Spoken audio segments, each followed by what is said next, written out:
I just think being super clear, and I think people are afraid to be clear about what they really want because then no one's going to want them. But it's like only the people who want what you want are going to want you. Isn't that what you want? Yes. Right? Are you afraid of commitment or just afraid of being trapped? Is it possible to crave intimacy but still panic when things get serious? Can you be sort of committed, like 2 months at a time with a pause button?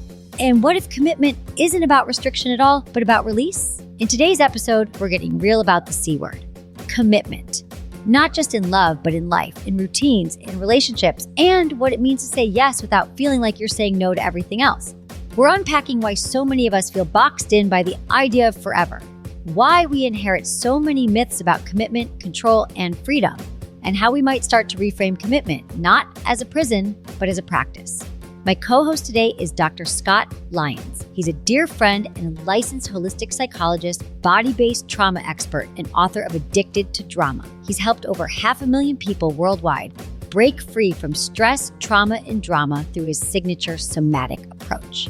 This episode is part self-reflection, part confessional, and totally validating if you've ever felt torn between closeness and autonomy. So whether you're a full-on commitment phobe or just curious about rewriting the rules, this one's for you. Let's get into it. Emily, I want to start this episode with something kind of confrontational. All right. I think you have commitment phobia, and I want to talk about it. Say more about that. Are you committed to talking about it? I'm in. All right. On a scale of 1 to 10,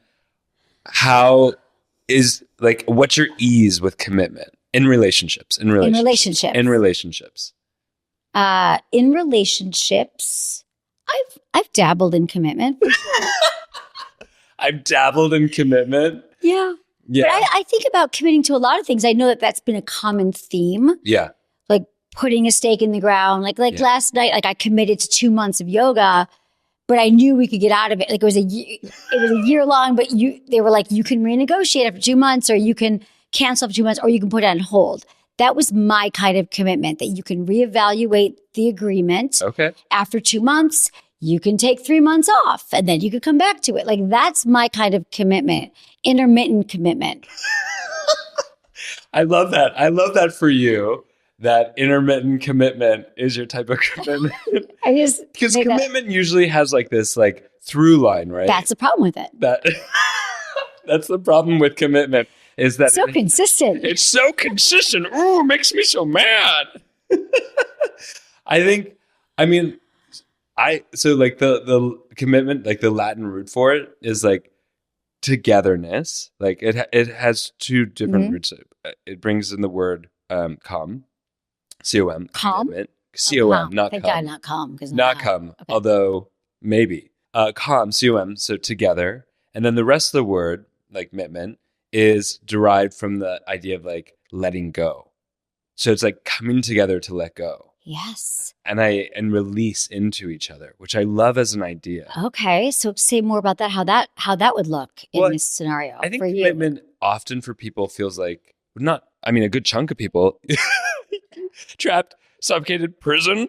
Yeah. And I think it also means about how do we yield into each other? How do we really work on how do we become better as one, release what's holding us back together and do all the work? So you're actually letting go into the safety. You're letting go into each other, into the idea of being together.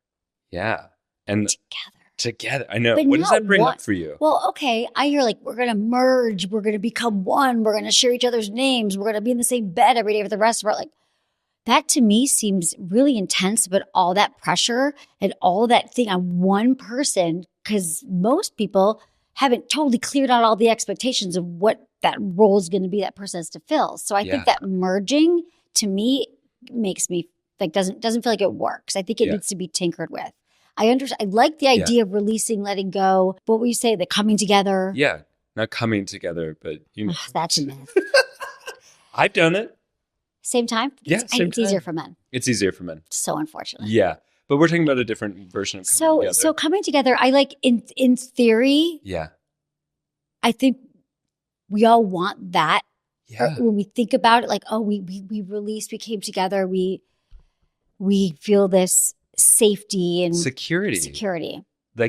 steadiness, like you know what's on the horizon. And I think that's a big part of commitment. Like, I mean, I love commitment. I'm into it in terms of relationship. It gives me a sense of like, it reduces my anxiety. It fucking reduces my anxiety. Okay, so But for you, it's so interesting, well, right? this is the same side of the same coin, though. For you, it makes you feel safe and more connected to someone. You have less anxiety when you know that someone's in. When we're releasing, when we're in it together. However, and how much safety? How do you know though? Like you commit to someone, and then there's all this doubt, and there's problems, and there's things. Well, that's the thing. It's like when you're committed to someone, the idea is that even in the challenging times, the love is the bond, or the togetherness is the bond that can withstand any challenges. And can it? Does it? I mean, try it. Try it. But it's interesting because I like asking people, what does it mean for them, and seeing like what's their body response. Like when you talked about like merging, like your voice got tight, and you got kind of Niwaka. That's not true. I just added that in for dramatic. Don't make me commit. No, I because I think it can feel like a loss of freedom. Oh my gosh. And I know that the patterning comes from this childhood need, so that I was always going to be in charge. You can't rely on anybody. I'll be trapped. So therefore I got to go it alone. And if I go it alone, that's how I can survive. But if I commit to somebody and we're on a path together, then I can't. Like that, I don't have evidence of that being a successful thing. I haven't had experience, haven't modeled successful commitment. So it would make sense that, and with my having to always feel like I had to take care of everything and do the things, it feels like I won't be able to have as much. I feel like when I'm just with my individually, I have more power and freedom and creativity and aliveness and pleasure when I'm alone and when I'm not committed. Yeah. But it's not necessarily true completely, but that's the feeling it makes me feel. It's like I'm going to have a loss. There'll be like a loss of myself. Yeah. It sounds like commitment and codependency kind of got overcoupled. Like when you're having to give up yourself and you have to be in charge of it, you're the parentified child, like meaning like you're doing the things that a parent should do, or you're taking care of other people, or you're seeing that kind of misshaped commitment in our parents. Misshapen, yes. Right? It's misshapen. And then we want to do the opposite. Like my dad as a kid loved avocado. Like when I was a kid, he loved avocados and I hated them because he liked them. And it's like the same thing we do as like when we see our parents and we're like, that's what commitment looks like? Yeah. It's fucked. Yeah. I'm going to do the other thing, which is maybe intermittent commitment. Intermittent commitment. Well, it's funny because, so this goes back to the origin. Like, early on, I saw my parents, like they kept getting married, divorced. I attended 4 of my parents' weddings before I was 25. I thought that only parents got married. I literally was like, that was like a family affair. Every year someone gets married. I hadn't been to other, like I didn't have cousins who got married. It was like literally parents. So I know that's my early conditioning, which was a very, very long time ago. And I've had many, many years to be in relationships with others. And while they've been some committed, I think they're all good. They've been fine, good. It didn't feel my best version of myself for me to fully, with what commitment has traditionally meant. Yeah. Like I can commit, but the whole commit. Okay, here's my thing about commitment. Tell me. The right kind of commitment could work for anybody, but I don't, we talked about last week, we talked about cheating and how people don't actually define what constitutes cheating and affairs in a relationship.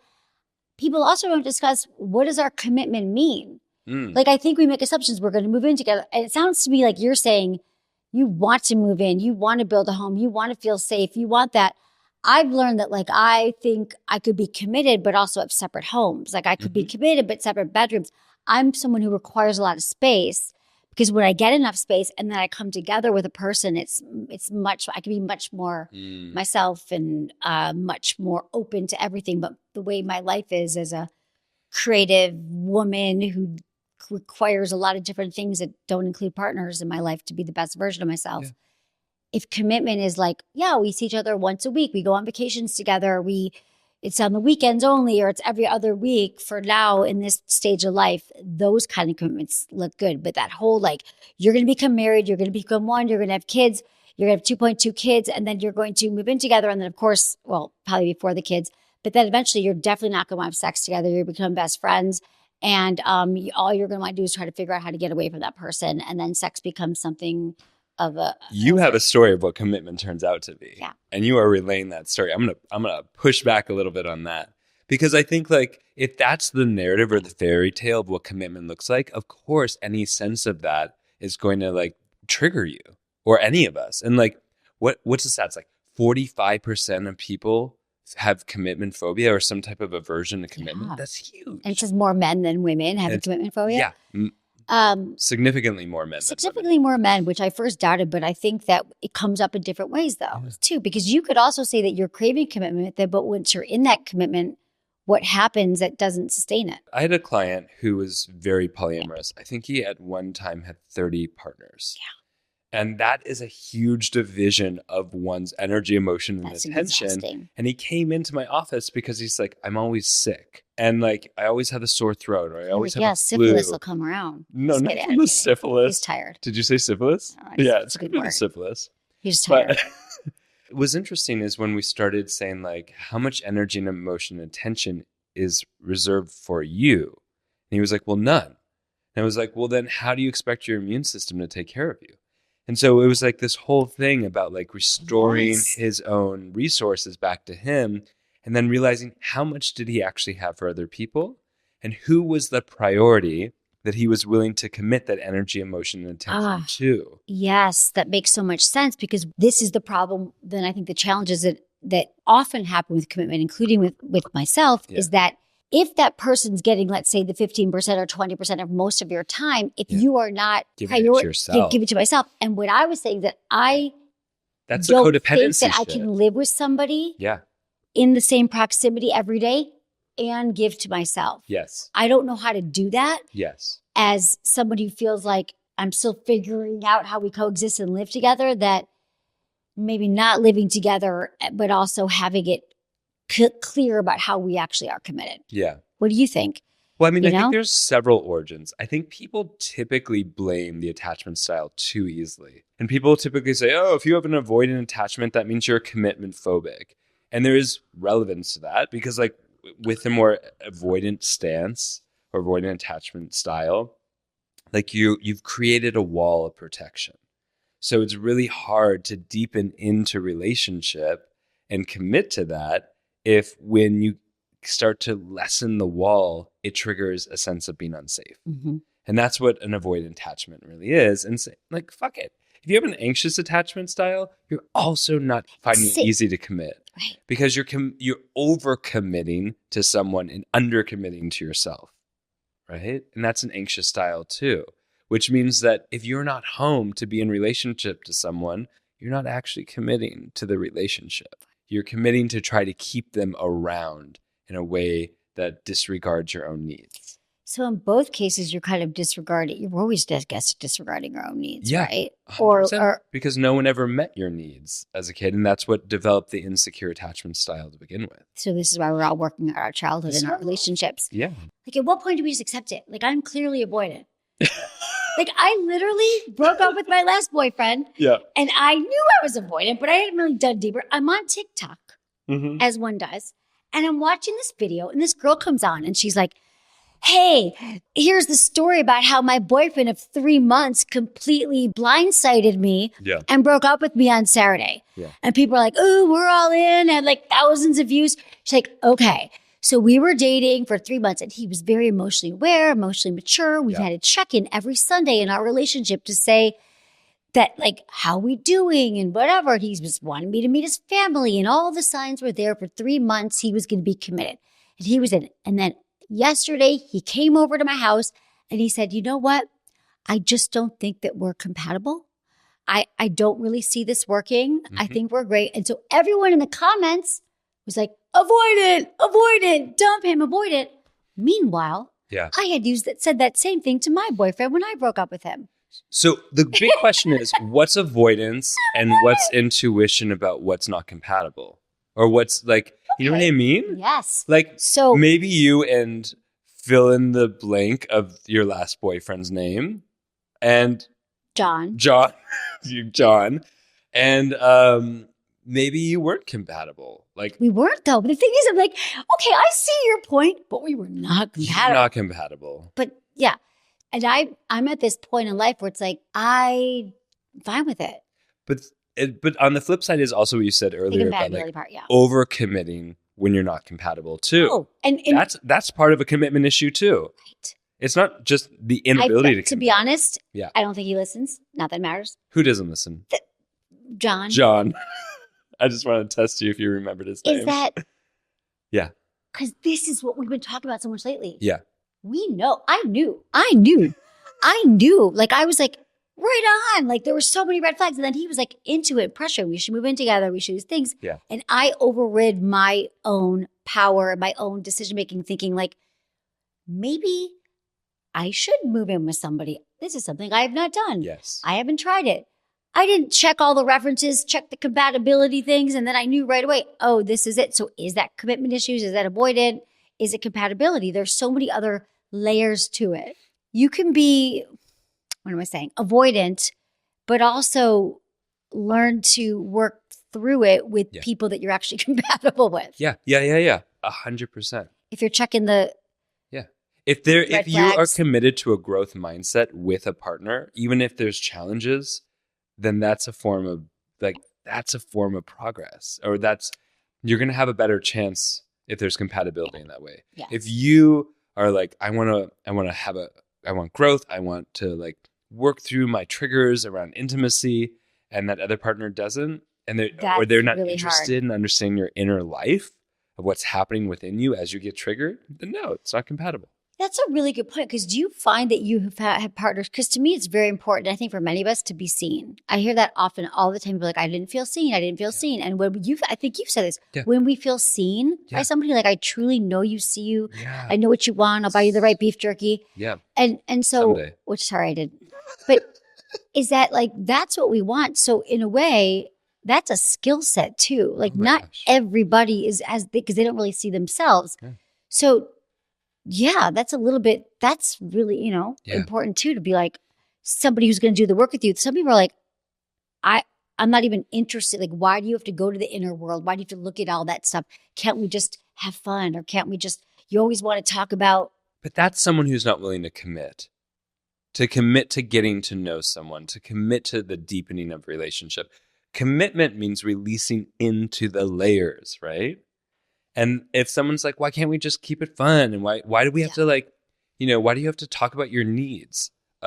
Because that is the ingredients for committing and deepening into the intimacy that's possible with someone. Yes. And if they're not, cool. They're not actually committed. Yeah. I think that we're saying the same thing then in a way, because any kind of relationship format, like commitment doesn't have to mean what we thought that it means. No. But I'd love a commitment we are committed both to the same thing, whatever that looks like, whatever that relationship structure looks like. Yes. We are committed to that same thing. Together. Like 62% of Gen X cannot commit because they're waiting for the perfect partner. Yes. And so like we see all these other things besides the attachment issues. They're waiting for the perfect partner, or we can also talk about the exhaustion of choice. And I wonder if that's just specific to Gen X, but just because we have these stats, what is the perfect partner? How do you even know what the perfect partner is? Does the perfect partner exist? But then if there's so many choices, which with the never ending scrolling, you feel like you don't ever really have to choose. So the bigger, better deal, the perfect partner's around the corner. Yeah. Yeah. That's the problem with the gamification of dating now, is that we're always like, I'll just keep swiping because the better person might be next. Yeah. And it shows up in our commitment levels because it's like, okay, well, I'm on a date, but what if the date tomorrow is even better? Yeah. FOMO, total FOMO of the potential future that's probably not going to happen. FOMO of my future ex-boyfriend. Yeah. And so there's this interesting thing on choice theory that if you give someone more than 3 choices, they get exhausted and they usually shut down. Mm-hmm.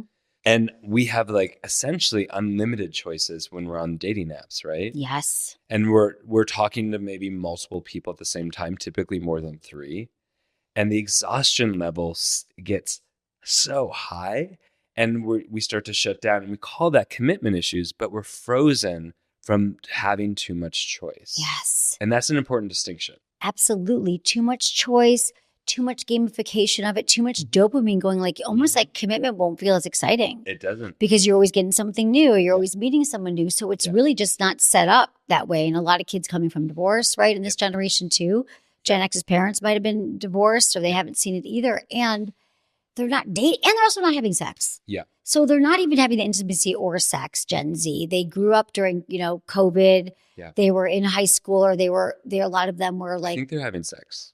I don't think they're having so much sex. Really? Yes. Every day there's a story about the sex drought. The sex drought. Wow. But anyway, it's harder I think that they're just growing up slower when it comes to sex. Like it's a little bit less like confident? Confidence, connection, not just walking up to anybody and meeting them and talking to them. It's all through an app. Then there's anxiety with that. Okay. And then on the heels of the whole Me Too movement, I think that there's a lot of younger men and women who are just like, I'm afraid of being sued. I'm afraid of saying the wrong thing. Interesting. And so I think, and then porn, I think there's been all these layers into sex and dating with Gen Z that's made it harder as well. I think also, I want to go back to this idea of the perfect partner because there is no perfect partner. What does that even mean? It's like a fantasy versus reality. Mm-hmm. The reality is there's so much pressure and commitment and standards put on finding this perfect person that's going to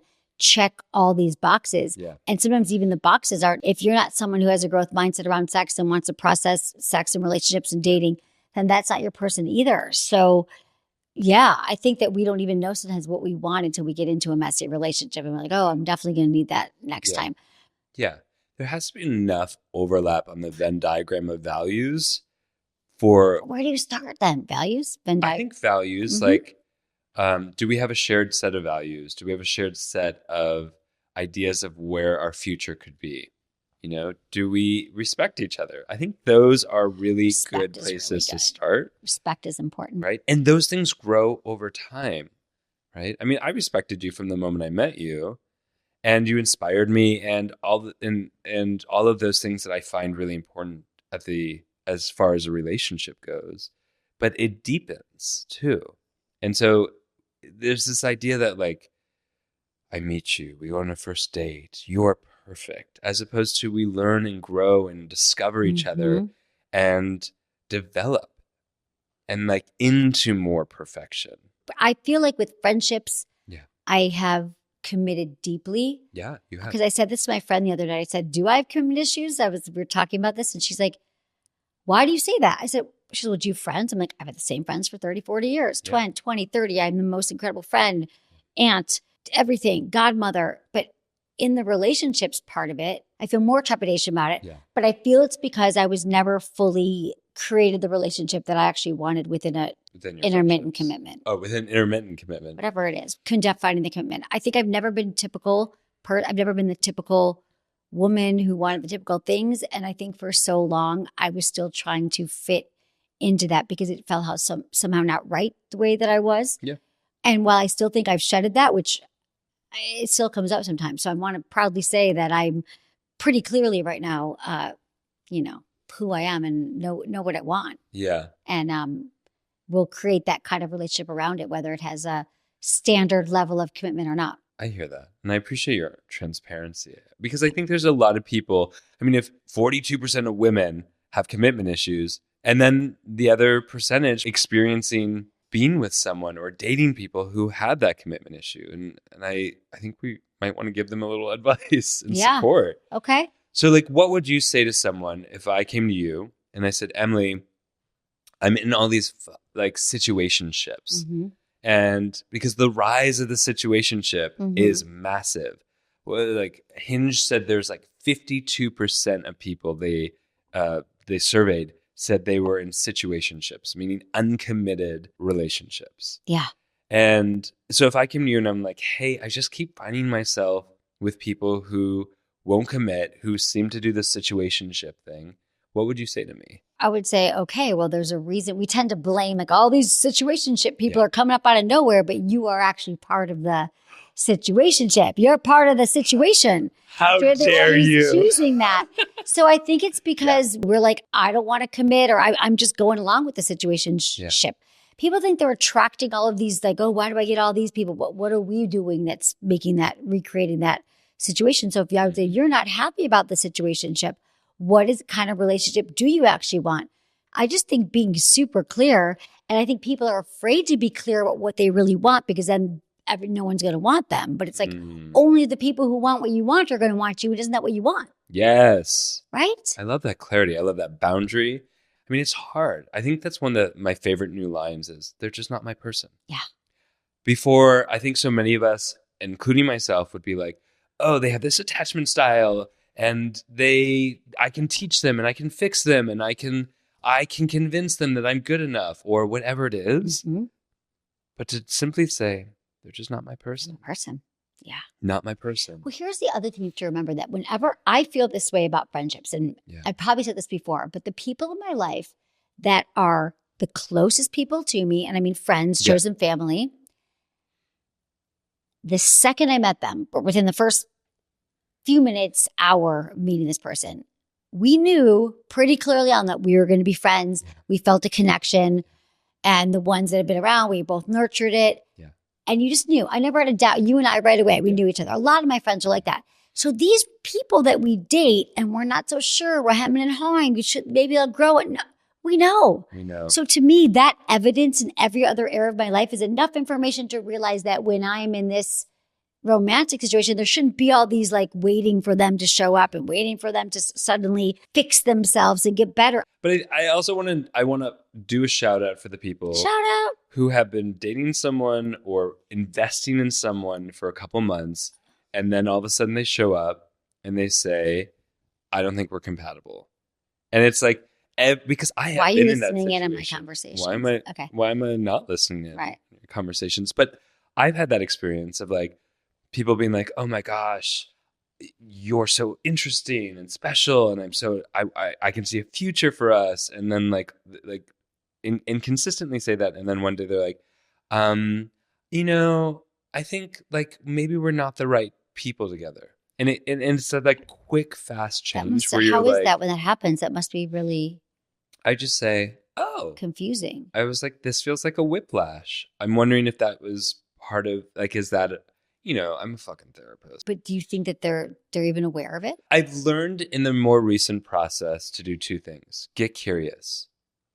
And that tends to like shine a little bit of light for people. Like I think at times I've also done like, hey, that feels like a bit of whiplash. Is that familiar in your history? To like be really invested in someone and then not, which is a strategy. But then they'll be like, "Thank you, doctor." You got to be careful. You got to be careful on that one. But I might go, well, what's coming up all of a sudden that feels like it's not the right match for you? See, it's so compassionate and curious. It's really the way to do it. Because otherwise, what do you mean? How could you say that? But you're like, okay, tell me more about that. Tell me more. And they're like, oh, well, I just had this feeling in my gut. And I'm like, well, what's the feeling in your gut about? Like and actually be curious. It's hard because part of us is deeply hurt that all of a sudden we're getting rejected. Yeah. But we have to get into that. I've actually done this with a previous partner where they're like in that phase. I'm like, what's coming up? And I'm like, and really not done the therapy part of it, but really done the curious, caring part. They're like, oh my gosh, this is what happened to me as a kid. Like they came to that conclusion themselves. This is it. I think you're right. If anybody could learn to be curious, it's just that our patterning is to get defensive. Super defensive. So you've learned to shift to compassion and curiosity. Yeah. And that's literally going to save most people's problems and challenges in relationships. Yeah. If you could learn to regulate, take a few deep breaths. I'm really angry. I'm feeling hurt. I'm feeling rejected. Yep. What do you mean we're not compatible? And saying, okay, I'm curious. Tell me more about that. Yeah. Where is it coming from? That would change so much, but we react. Yeah. We get stronger. So then you're learning that usually none of it's about, well, maybe some of it is about, well, that's what we got to talk about, compatibility versus the chemistry, right? If the chemistry of someone's amazing, but the compatibility also really matters. Like a friend of mine last night came to my house and was talking about like, I was dating this guy for 2 months and we were cuddling and he couldn't get erect. And I asked him, what's present for you? What's coming up? And he just said, maybe I'm just not attracted to you. No.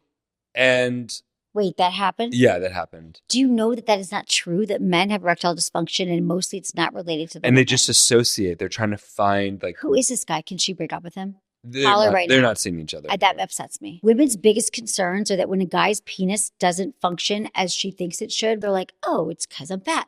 I did something wrong. Yeah. He doesn't like me anymore. He's over me. He's not attracted to me. And I would say that 99% of the time that is actually not true. Usually it's about something other than like he was too in his head. He was thinking about other things. He was stressed. He was high, whatever. But I don't typically think it's because I thought I was attracted to you every other time since before this time I was hard. Now I'm limp. It's your fault because you got ugly and I'm not attracted to you anymore. Ugh, that But I don't think that, critic. But that's what your friend's boyfriend said to her. Yeah. Yeah. And to me, I feel like that is probably not true. No. He was feeling insecure because his penis wasn't being hard. And he just blamed it on my Yes, friend. but I'm saying that's already a nightmare that Yeah. women do that anyway. And I always tell women it's not about you. Yeah. His penis has its own life, its own Yeah. thing that is unrelated to you. Yeah. Because the other thing he said to my friend was, I feel so safe around you. And so it's strange that I'm not attracted to you. And I'm like, hello, talk about intimacy issues. This is like, oftentimes the safer we feel with someone, that's true the too. more it evokes our fears, because all of a sudden it's safe enough to feel them. Right? Yeah. And so, like, of course, the safer you feel, the more shit is going to come to the surface, because it finally can. Yeah. So, and also safety can cancel out arousal and attraction Safety can. or desire. Yeah. If safety has been paired with like things like fear, then it's certainly going to take out any type of erection or arousal.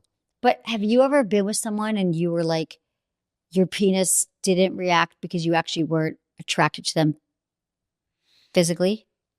I think my penis always performed well, but I could feel, yes, I was with someone and I was like, it doesn't feel right. It doesn't feel right. And it wasn't until like 4 months in that I was like, oh, this feels right. I stayed committed, even because there was enough other good stuff. Right. I stayed committed to like, can we change this? Can I evolve? Can I figure out what's going on in me? And it did. And then I couldn't keep my pants on around this person. So after this discussion, on a scale of 1 to 10, how much more do you feel like you're open to commitment? I feel like I'm the same exact open to commitment, but I think I'm open to commitment that is well defined and intermittent commitment on a very clear sort of understanding between myself and whoever the committees are. What about you? How do you feel? What is your level of commitment after this episode? What have you learned? You know, I have learned that I want to try out a little intermittent commitment. No, that's a lie. I've actually naming like that overcommitment is a commitment issue brings a lot of awareness for me of going, I do think I invest and give too quickly before I recognize if that can be received and offered back. Yeah. And that makes a lot of sense, especially because you know that that's something that you want, but jumping into a little too quickly might be like, we'll find out a little bit more. We'll gather a little bit more information before we get into that commitment. Yeah. I love that. Yeah. I've realized 3 of my long-term relationships, I just went into relationship and committed after 1 date. Okay. Wow. Wow. That's a big right. Okay. I have a commitment issue. Yes. Well, yes, it's the same thing. Yes. You do it too quickly. Holy shit. Sometimes that's a commitment issue. after 1 date. Well, You're like, let's lock it down, lock it down. And I'm like, no, let's not talk about it for months and months. And when you want to bring it up, I got something else to do. Same, both are different ends of the commitment coin. Yeah. Yeah. Let's flip that coin. That's it for today's episode. Thanks so much for listening to Sex with Emily. If you love the show, please like, subscribe, and leave it a review wherever you get your podcasts. And hey, share this with a friend or partner. It just might spark something. You can find me on Instagram, YouTube, Facebook, TikTok, and X. It's all at Sex with Emily. And I've been told I give really good email. So sign up at sexwithemily.com for free guides, articles, and more ways to prioritize your pleasure. Have a question about sex, dating, or relationships? Call my hotline, 559-TALK-SEX. That's 559-825-5739, or leave a message at sexwithemily.com/ask. And hey, was it good for you? Email me anytime at feedback@sexwithemily.com. I'd love to hear what you're thinking.